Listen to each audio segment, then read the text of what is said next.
Welcome back to the Real News Network. I'm Sharmini Pires coming to you from Baltimore. I'm in conversation with Professor Leo Panitch of York University. We are discussing the Brisbane Action Plan. That was the plan that came out of the G-20 meeting last week in Brisbane, Australia. I understand that the UK Prime Minister Cameron had at the G20 were actually speaking about a potential another recession. With what's happening in Europe, in addition to what he said, these growth projections that they want to have, does that make sense for Europe? Well, no. I mean, this guy is still cutting public expenditure like crazy. What a hypocrite to be saying this and insisting much more strongly than the Americans did that the crucial thing to do was to bring down public debt. And that's a mantra in Britain, which if the opposition politicians don't adhere to, Cameron makes sure that the Murdoch press slams them for.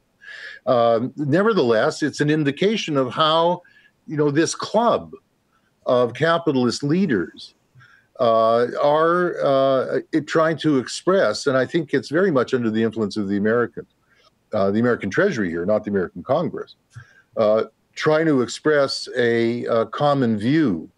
And I do think that the more Keynesian orientation of the Obama administration, which has been totally negated or largely negated in the United States by a Republican Congress, but the more Keynesian orientation of the American Treasury has an impact at the G20 on politicians like Harper and Cameron, and above all, on the Germans, in this case, Angela Merkel, who is constantly fearful of her central bank, which is extremely right-wing in a neoliberal sense. And Leo, what does this mean for countries like Greece? I understand that, right now Greece is showing some tendencies of coming out of the recession they have been in. What will it mean for Greece? Well, it'll show the hypocrisy of this whole thing, having slammed Greece to the extent they did in this brutal way, which finally is convincing bond investors that they can reinvest in Greek debt, in Greek bonds.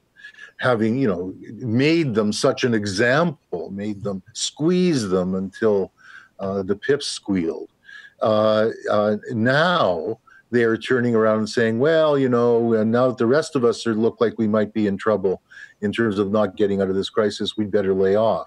I have to say the Americans all along have been saying to the European Central Bank and to the Germans, don't do this. You're playing with fire in squeezing the Greeks this hard. Maybe the Germans, now that they've forced the Greeks into this situation, are themselves facing considerable zero growth. Of course, who the hell are they going to sell all their exports to if they do this to other countries? They themselves are, to some extent, going to put their foot to the fiscal accelerator a little bit. I want to say one other thing about this. They also have done one other progressive thing. And they have to do it because of this fiscal problem they have. They both need fiscal stimulus and yet have done so much to undermine their own tax base by allowing capital to have all kinds of tax breaks, by allowing for tax havens around the world, by allowing for the multinational corporations to have themselves taxed in the jurisdictions that have the lowest tax, not where they're actually doing their business. They'll often put their European headquarters, say, in a country not where they're doing their business, but which has a low tax rate. Well, they finally, at this meeting, and this is planning for this has been going on for some time, have tried to close some of those loopholes. And they are saying that they are coordinating a system of tax information sharing, which will require the big multinational corporations to pay their taxes in the place they make their profits, and where, as they themselves put it in the communique, where value is added. And I think that this is, something that they finally have to do. It's a contradiction that's emerged out of the way that they have kiss the butt of business all these years in order to create a global capitalism. But there are contradictions for each state in this context. They also say that they'll help states in the developing countries develop their tax administration capacities. Now, this is something that, MNCs wouldn't have wanted to see the rich capitalist countries, states do, since, of course, they don't want to be taxed in the developing countries. But so, in that sense, you begin to see the states responding to the way they have been disoriented and discombobulated and undermined by the very thing that they've promoted and created, this global capitalism. Leo, what does this mean in terms of the struggle that people are going through in terms of getting out of the recession themselves, the growing unemployment, the growing inequality that is in our society?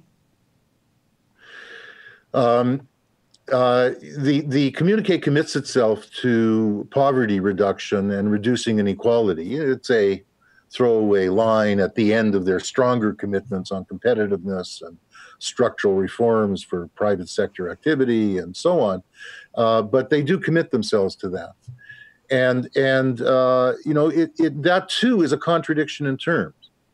The inequality that's developed around the world, and we tend to think of it in, the rich capitalist countries in Europe and North America, has also developed a pace in the developing capitalist countries, the big ones, in India and China. They've closed the gap in terms of the size of their economies relative to the rich ones of the West, but they become much more unequal in class terms.